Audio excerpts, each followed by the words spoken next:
Well, everyone, welcome back to a very exciting episode of his Storybox podcast. Today, my friends, I'm delighted to welcome someone who has voiced many characters. He's been in my childhood year, pretty much, as growing up, watching all these incredible shows and even some of the games I've played too. I mean, Prince of Persia, Sands of Time, that being one of them. And I had no idea that it was him until later on in life. His name is Yuri Lowenthal. Now, for those of you that don't know who he is, he's been and he's had a nomadic childhood himself, growing up not only around the US, but also throughout Africa and Europe.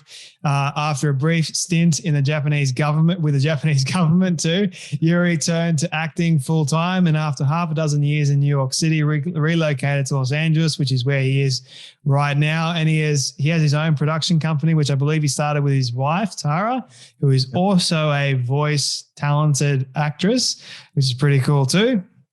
The production company is called Monkey Kingdom Productions. I'm sure I'm going to get to asking him about why they decided to call it that. Good. I can't wait. But he's also voiced the characters such as Spider-Man. He plays Peter Parker and Spider-Man in that show. Ben 10, which is one of my favorite cartoon shows as a kid. And get this, He-Man and the Masters of the Universe, which is very, very recent. Loved that show. He voiced Adam, among many others too. He did Prince of Persia, The Sands of Time, the video game, as I mentioned before, Dota, Dragon's Blood, which I only just finished not that long ago. It was a pretty cool show. Can't wait for the next one to come out. Injustice, Naruto, Star Wars, Jedi Fallen Order, which is the game, and over 762 plus other titles. Keeps the guy busy. Yuri, man, can I welcome you so much to the Storybox podcast today? Thank you so much, Jay. I'm happy to be here. But now, after that introduction, what do we have left to talk about? I know. Tell me about it. I'm sure there's like so many other great things you've done in your life, my friend, and I'm sure we'll get into a bit about it in just a moment. But before we do that, my very first question for you is, what does success look like for you? Oh man, success for me is getting to live this dreamlike life that I'm in right now. That, you know, for me to be able to, it's a couple levels. For me, just, to be an actor and to be making a living at it, that's already success. To get to play, cool, iconic characters, like the kinds of characters that I grew up loving, is a whole other level of success that I never thought, possible. And that every day I wake up and I'm like, oh, I can't believe this is my life. So that's success. That's success for me. Has it changed for you over time? Yeah. I mean, I think now, that I have a family also, success.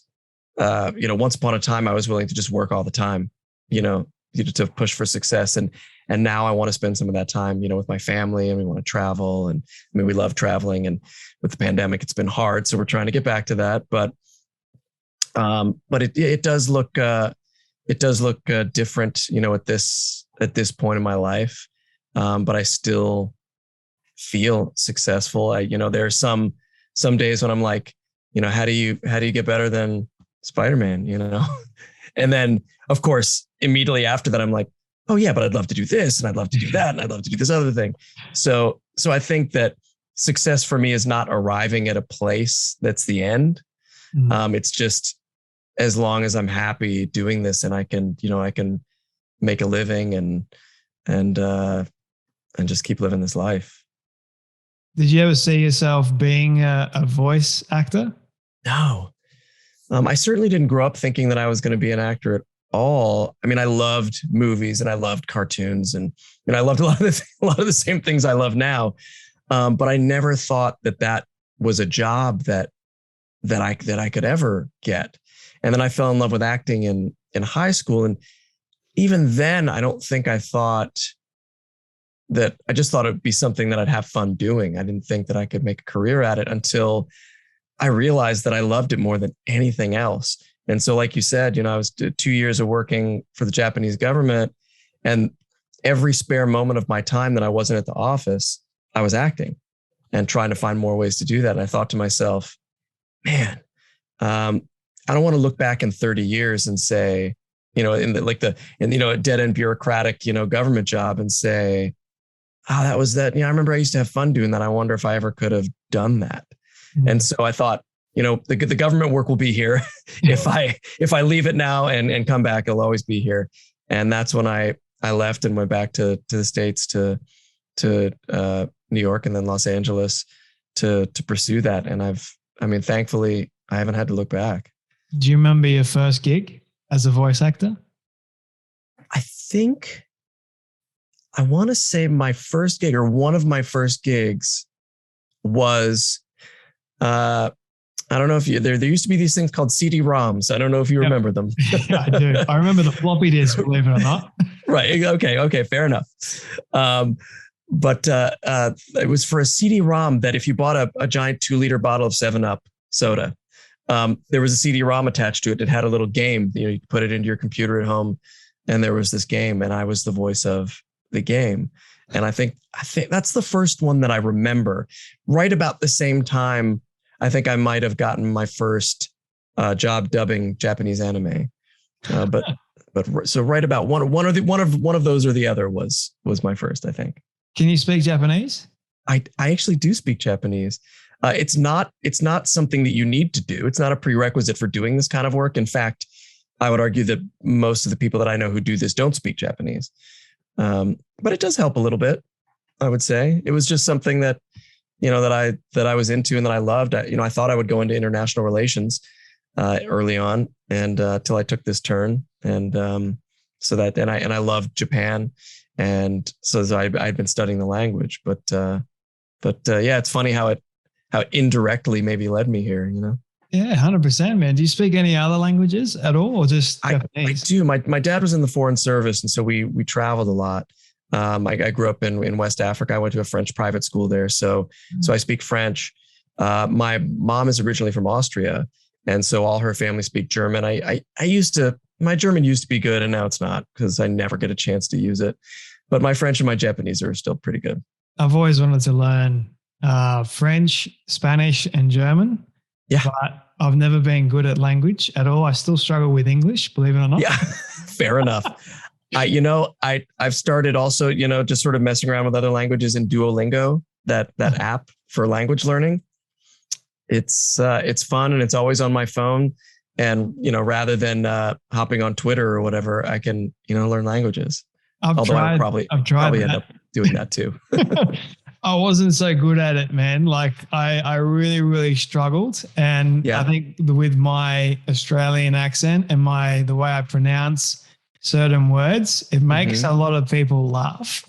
But that's a gift. Yeah. That's also a gift, you have to admit. I do admit it, but I kind of feel a bit self-conscious about that side of things. Sure. I think I've got like this massive, I want to be good at it, but then they end up laughing. So then that makes me feel like I'm not good at it, even though I may have thought originally that I was saying it right. Right. But yeah, it turns out that I wasn't. Well, when you get to be my age, I've just fallen into this new phase in my life where I'm trying to learn some new things, or get back to things I did a million years ago and thought, well, I'm too old to get back to that now. And whereas I used to be very sort of driven and competitive, and I have to get good at this, and I have to be better than everybody else, and I have to get good fast. I've settled into this place in my life where I'm just like, I'm just going to do it. And if I'm terrible at it, at least I'm doing it. And I don't have to, you know, impress anybody or prove myself to anybody or whatever. So that's where I'm at these days. I need to get where you're at, man. Fairly I think soon, it comes with age, man. So this is what I've got to look forward to when I get older. Honestly, exactly. I'm seeing a reflection of my future self right here. Oh, I hope so. How I'm going to be a wise sage in the near future. I'm going to look forward to that, honestly. But Yuri, man, you grew up, I mentioned in the intro, it was sort of like a nomadic kind of childhood. You were all around different countries, that sort of thing. But what was your childhood like? What were some of the memories that you remember, hold dear to your heart, some of the lessons that you learned from your parents, those sorts of things? I was. I mean, you could say I was lucky to have that kind of life, but it was also hard as a kid to move around so much. But there were definitely times, when I was young, I was like, man, this sucks. But in retrospect, I wouldn't trade any of those experiences for the world. And I made good friends along the way, some of whom are still my friends many years later. Wow. And the experiences I have. I mean, this is a show called Storybox, and I believe that all of us, every single person is just made up of stories. We're each made up of a bunch of stories, and nobody has the same one, or the same collection. And I just love the stories that have made me up along the way. Growing up, traveling and so on. I'm trying to think of some formative. I don't know, like I went to summer camp when I was a kid, and I just remember finding a lot of independence there. There was, I had this camp counselor. His counselor name was Psycho. Like that was his nickname. But he was this sweet guy who was just really, in retrospect, he couldn't have been, he had to have been like maybe in his early 20s. Like, I mean, if that, but he just, I don't know. I learned a lot of like independence and, hey, I can do this. And if I just push myself and I work at things, I can, even, pushing past scary stuff, I can do it. And it's funny. He recently reached out, like after years and years and years and years and years, because I think some of his kids play video games or watch cartoons or something. And he saw my name and he's like, that name sounds way too familiar. And he thought about it. And I was really happy to be able to connect with him and to tell him that after so many years. But my dad was big on responsibility, like personal responsibility. And I think for better or for worse, in some cases, it imprinted, really strongly on me. And when I say for the better, it's, I think, being a responsible human being is super important. And I'm glad I'm that way. But I think he made such a big deal of it, and I took it on so deeply that I probably take responsibility for a lot of things that I shouldn't be responsible for and can make my life harder. So there's that. But it was, I think, so much of what I am is from growing up and traveling a lot, and collecting comic books and playing Dungeons and Dragons. Like, I mean, so many, and watching movies, like, which are all stories, I mean, so here it's all about stories. I'm going to keep bringing it back to that because it's the theme of the show. It's definitely the theme of the show, my friend. And I am a huge fan of stories. I mean, I could watch, listen to stories. As long as I don't have to speak, I'm okay. I'll just listen. Yeah. And learn and absorb all the stories. I mean, that's why I started this, because stories have so much power. They get in our psyche, they change, they move, they do all kinds of things. I mean, life is a story in of itself. We're creating mini stories every single day. We're creating a story right now. Like, I'll forever remember this. Unless I get Alzheimer's disease, which I hope doesn't happen. Right. I know. But even if you do, then you could listen to this show over and over again. And each time you listen to it, it would be a new story. Exactly. So that's an amazing thing about everything, like I just love them. And yeah, I'm with you. They're super important. And I know I have to say that because it's, my job is stories, is storytelling. And I kind of have to believe that, but I believe stories are so important. And I would love to believe that somehow, they have the power to, to heal these great divides, that I feel are, in our world right now. Speaking of stories, my wife, Tara, and I did a TEDx talk about using story structure to overcome, blocks in your life and limitations and stuff like that. And I just think stories they're just powerful. I did see that TEDx talk. So I'll make sure. Wow. People, You did your research, Jay. I did, my friend. I did. And I loved it because it was on that very theme that I so much enjoy. And I am in the same mind as you and your wife with that. And I am constantly trying my very best to help bridge that divide that is ever so growing. It kind of feels like to me, I don't know if it feels like this for you, Yuri, but the more times I try to mend that divide, it consistently gets further and further apart. Yep. And as harder as the days and the weeks and the months and even the years that go on, it's hard to continue to bring that together. So it kind of feels like in a way that I'm alone, but I know that I'm not alone, if that makes sense. Yeah. I often feel the same. So I'm right there with you. Which is why I wanted to ask you, for those people that haven't seen the TEDx talk, a brief overview in how we can use the structure of a story to help change the world for good. Well, I mean, basically we took sort of classic story structure, whether that be, the hero's journey or just, basic story structure. And we broke it down into, parts of that structure. The I don't know, for lack of a better term, the hero, and that's you in this case. Even if you don't think you are, you're the hero in your story.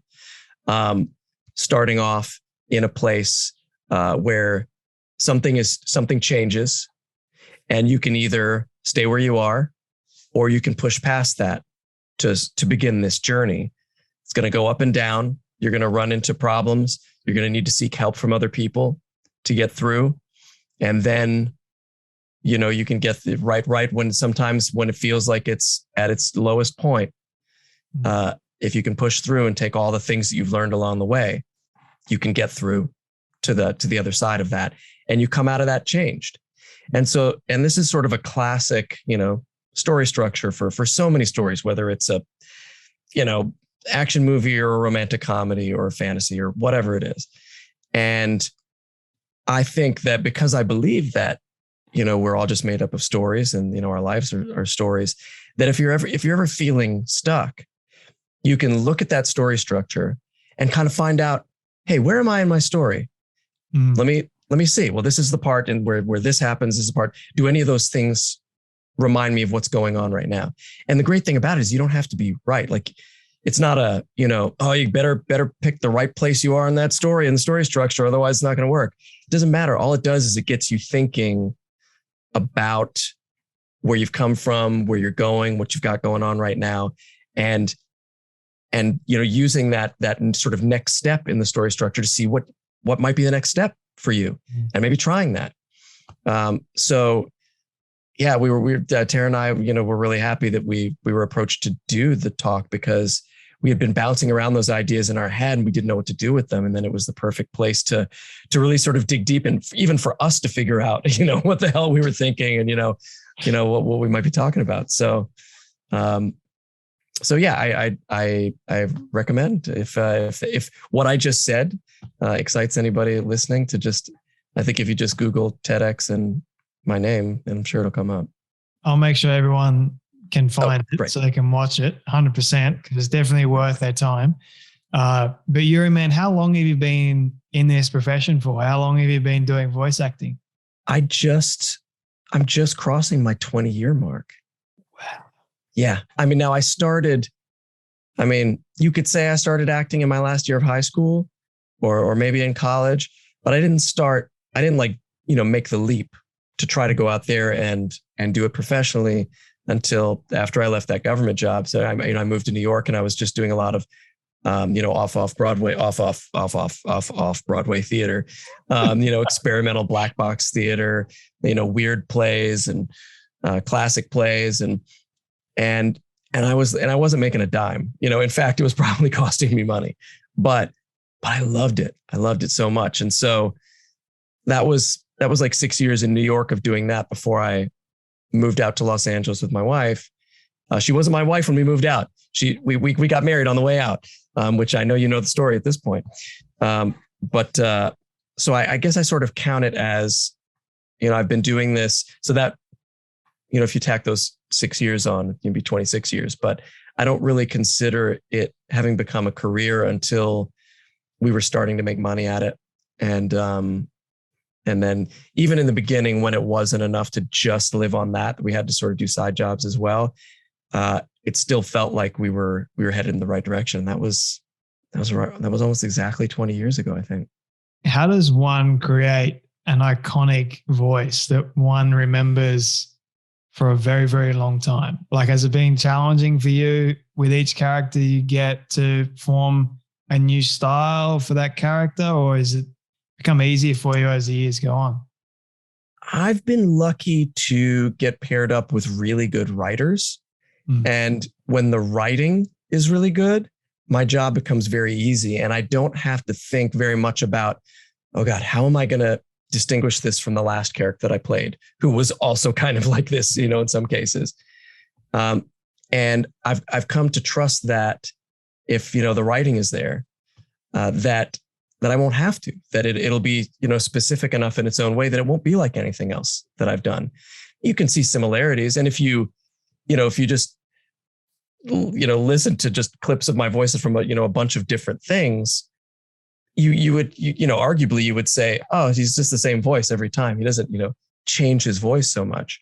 But with good writing and different writing, it changes everything. So I've learned, after many years, to trust that I didn't have to really fight to claw out a character that was, so much different than the last one. What does it take to become a voice actor? A good one, that is. Intestinal fortitude. For anything in this business, actor, writer, anything in the arts, painter, sculptor. I mean, it takes determination. It takes not taking rejection personally. Yeah. Because you're rejected on a daily basis. I mean, I audition, on a good day, I audition maybe 4 or 5 times a day. And I don't get most of those jobs. Like, let's say I get maybe 1% of those jobs. Wow. So I'm constantly putting myself out there, and they're not picking me. And after a while, you have to come to terms with the fact that rarely is it ever your talent as to why they won't choose you. Yeah. You're just not right for it, whatever reason. Somebody else was a little more right for it. It's not because your talent wasn't there. It just wasn't right. It wasn't fit. You've just got to keep going. So, but I think at the core of all of that, what you really need is you need to love it, because there will be a lot of times that you're doing it and not getting paid for it. And if you don't love it, and you're not getting paid for it, then why are you really doing it? If the money's not there, the love has to be there. And then even if the money is there, for you to continue, I think the love has to be there too. So I mean, if, for people who have, asked me, they're like, so how do I get into it? What do I do? I just say, just try it, try acting in all its forms and in whatever way you can do it where you are, whether that's in school, in classes, or in school theater, or improv, or local theater companies, or making stupid movies with your friends, and your phones. Like, I mean, that we all have the technology today to create stuff. And that's another thing I tell people who say, how do I do it? I'm like, man, you can be auditioning for paid jobs. You can be studying, but make your own stuff. Make the kind of shows that you would want to be in. Make the kind of shows you like to watch. Write the kind of characters that you would want to play, and just make your own stuff. I think it's hugely empowering. And even if it never makes you a dime, it fills up your heart somehow. Mm-hmm. And who knows, maybe your show will take off. Maybe your podcast will become this huge thing. You never know. But staying creative like that, and helps you get better, and it helps keep your heart full, and it also most of the things that we build like that, you need other people. Yeah. And in that way, you start to build your family, your work family and your tribe, for lack of a better word. Because we can't do this on our own. None of this stuff happens in a vacuum. And one of the things I love most about this work is getting to, collaborate with other people and work with other people. Yeah. So make things. If you're particularly interested in voice acting or in acting in general, read aloud every day. It sounds very simple, and like that's not a real thing that could help. But I found it very important, and it is so much of what we do for our job. We're handed a script, right when we get to a job. We haven't seen it before, and we're expected to perform it. To read to perform, and so practicing, getting words off the page and pulling meaning off the page and making decisions very quickly is something that you can build by just grabbing any written anything, a magazine or a pamphlet or, a children's book or a comic book or Shakespeare, whatever you have on your shelf. Just read it out loud and just practice that. And that's something you can do even if you're not in school or you don't have a local theater troupe that you can audition for or whatever. But those things, I think those things might help. I wouldn't take my advice. So, I don't think you should take anybody's advice on anything, but I found that those things are important to me and have been important to my story. I find it interesting how with your kind of resume, you still end up facing rejection and you still, you're still putting yourself out there. But I also like how you said you got to love it. And I think you've got to love it more than the rejection. Like, that's exactly right. If you don't love it, then you're going to stop. And that's what I've realized with doing this, because if I didn't love what I did, then I would have stopped early on because the rejection was coming fast and just, it was unrelenting. Sure. It's still unrelenting. Like I still get a lot of no's, as I'm sure you do. Yeah. But because I love it is why I continue doing it despite what goes on. So that's good advice, man. Yeah, no, good. I know, it seems simple to say, do what you love. And it's hard to commit to that because, what you love doesn't always pay and you've got to pay bills and support your family and, whatever. But yeah, I think for something like this in particular, it's got to be there. Yeah. If you can do it, like pay the bills and it is something that you love, I think you're winning on multiple levels there. Yeah. Well, that's the dream, isn't it? To be able to do things that you love, pay the bills and, just live out that sort of life. Mm-hmm. That's what I'm striving for. Yeah. Not only to do that, but also to live within my whole self, my purpose. And so. Well, you've got an impressive list of people who've done your show. So I would argue that you're sucsucceeding on a certain level. And I'm including you in that list too, man. Honestly. Okay, fair enough. Seriously.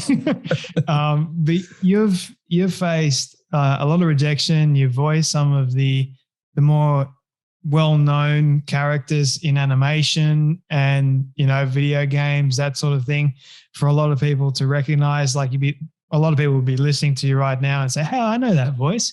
Like that's what my brain does, at least. But you got Spider-Man being one of them, Ben 10. You also voiced Vilgax, I think, in that show. Yes, in later versions of the show. Yeah. I think I'm going way back here. Do it. Go all the way back. And with Prince of Persia, The Sands of Time. Yeah. Did that come about with you actually auditioning for that, or was it sort of like it came across your desk? And no, I auditioned for it and then got called back for it and then got the job. And that was my first. I will always have a very special place in my heart for The Prince, because that was my first lead role in a video game like that. And it turned out to be this great game and created a great friendship with Jordan Mechner, the creator of Prince of Persia. And he and I are still very close friends. And I recently got a chance to go back to that game for the remake. And I mean, it was crazy the way it was so on brand with that game, because 15 years later, I got to basically go back in time and try to do it over again better, which is what you do in the game. I mean, that they would have asked me to come back that many years later is crazy. And it was so much fun working on it. And I know with the pandemic and so on and so forth, it's been in development for a while, but I cannot wait for it to come out, for people both to revisit it and see, what it is now.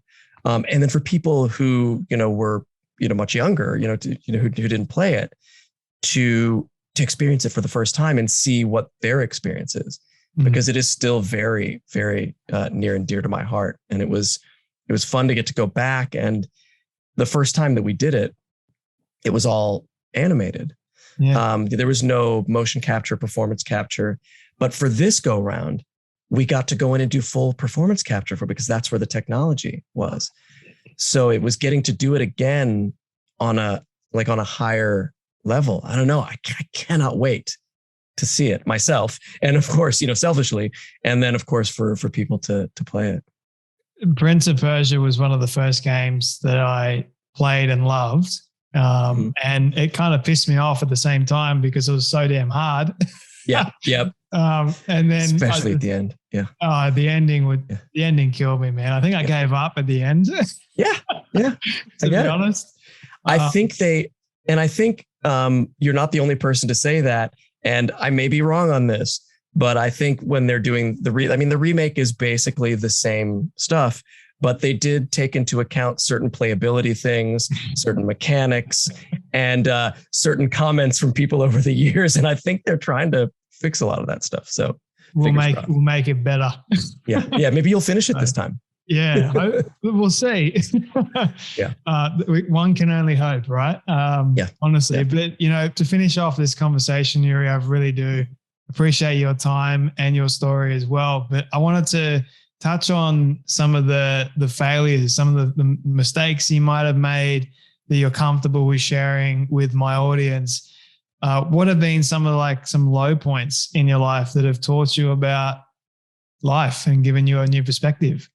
Yeah, I think, it's taken me again, to this age to really start to accept failure as a necessary and important part of the process and a part of getting better. I'm, at a point in my life right now where I'm just trying to learn these new things and to not worry about being good at them, to understand that failure is the only way you can get better. I see a lot of people, myself included, sometimes not want to engage in an endeavor because you're afraid of it not being good enough. You're afraid of failing, afraid of people thinking that it's terrible or whatever. And I think we have to give that up as much as possible, because each time you fail, the next thing you make is going to be better. The next thing you do in that line is going to be better. A lot of people have said it, fail hard, fail often, fail up. Mm-hmm. And there's a great, I forget who, strangely enough, I got this off of something that Will Wheaton has posted next to his desk in his house. It's the, part of the sort of manifesto is done is the engine of more. So you have to finish things. We hang on to these things and we don't finish them, or we keep rehashing them because we want them to be perfect. Whereas you can't get to the next thing until you finish that thing. And you have to finish that thing to get to the next thing and the next thing, and perfect is the enemy of done. So you've got to keep going. So I think failure is hugely important. And I've been trying to teach my son that, I've been trying to reward his failures, as often as possible, because I don't ever want him to be ashamed to fail or to not, to worry about failing. But I would say, there have been low points, and it's still, life goes up and down. There are still low points, even at this point in my life. But I would say that, I have very few regrets in life that I can immediately call to mind. But one of them was earlier on here in Los Angeles. a group of us, but my wife and myself and a really good friend of ours said, "To heck with it. We're gonna write a script. We're gonna just come up with whatever money it takes. We're gonna try to write it in a way that we could shoot it for small amount of money. But we need to start. Nobody's casting us, in movies. We came out here to be movie stars, and nobody's casting us. We have to make our own thing." And we worked on it, tirelessly, the three of us, as a joint thing. And we got a director attached, somebody that I knew. And he came to me one day, and, we had written ourselves sort of the three main roles. I was playing one of the main roles. My wife was playing one, and our friend was playing the other one. And the director came to me, who didn't know our other friend as well. And he said, "Hey, I've got this semi-famous person who really likes the script. And he'd like to play that part that we had, created for our friend. And he'd be bringing this money to the project." And all I could see was, hey, we get a famous person in our movie and we get the money to make it. I'm sure it'll be okay to just talk to him and say, "Why don't you play this other big character in the play that you're probably better for anyway, but it's not the main character that we've all been working for." And he was devastated and felt betrayed, and he was right.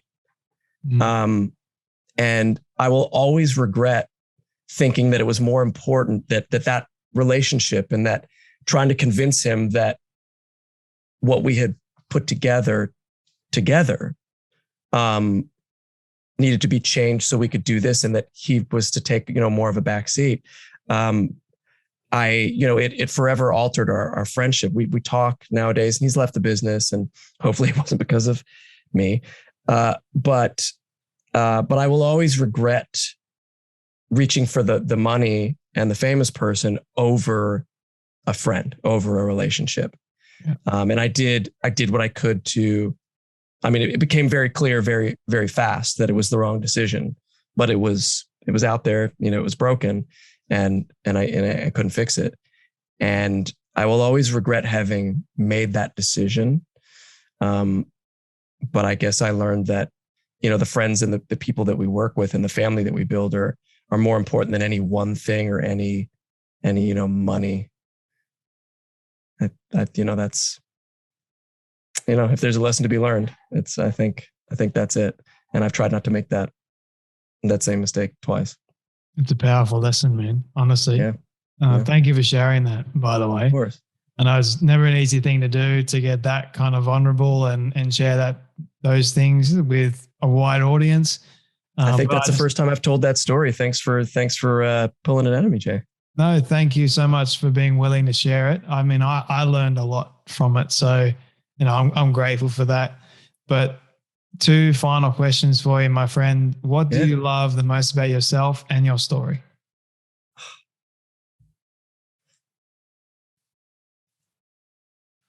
I love, that goes back to what we were just talking about.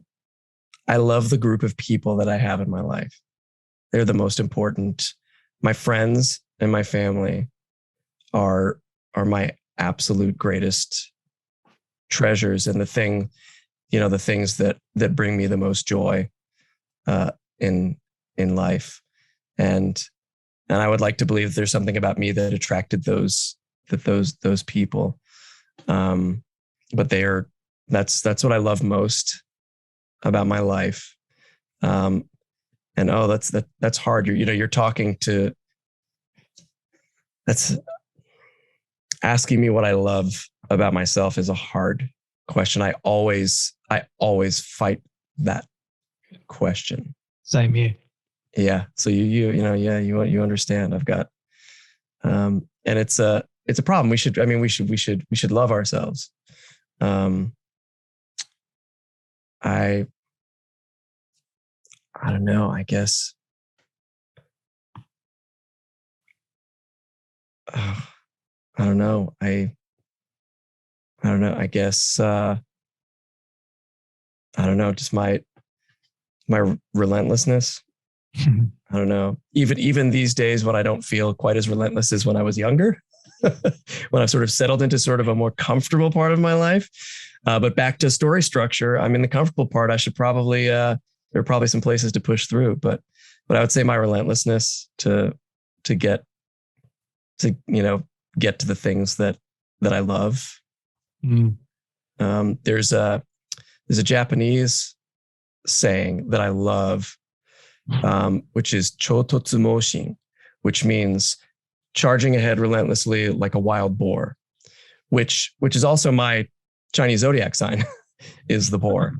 And I have no tattoos, but I should probably have that tattoo somewhere.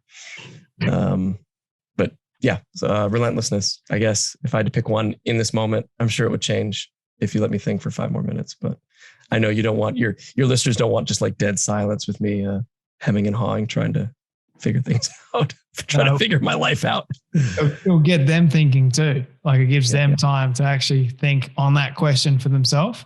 So if the guest is doing it in real time, then why not they do it too? Like it's interactive, Oh, see now, because you've opened the floodgates. I'll give you one more. And it is the thing that another thing I love about myself and hate about myself at the same time is that I love helping people. I honestly do. I love helping people wherever and whenever I can, but I do take it to extremes. Like I'm a people pleaser, which is not a good thing, because you will often suppress your needs to help other people, even if it ends up helping neither of you. And I feel somehow if somebody reaches out for help and I can't help them, then I'm a failure and they'll hate me forever. So I will usually say yes, even if my instinct is no, you can't, you don't have time for that.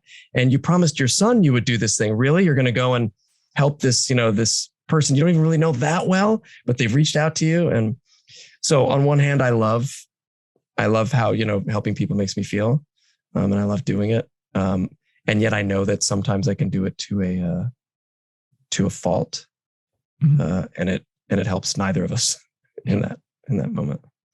Well, you've helped me today enormously, more than probably what you think. So thank you. Honestly, I don't think even thank you is enough. But anyway, I was saying it more than once. Maybe the double up might help a little bit. Right. Before I ask you the final question, Yuri, I'd be remiss if I didn't ask you to voice one of your all-time favorite characters. Just say 1 line, 2 lines, any character that you wish, that you have loved voicing over the years. I know it's probably hard to do, but pick anyone you want. Yeah.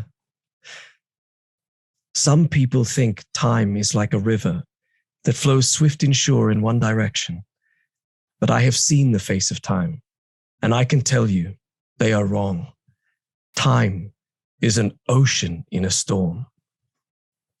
We went back to Prince of Persia. It's truly, I do not remember a lot of the lines from characters that I've played, but I will always remember that. That is a good line. Okay.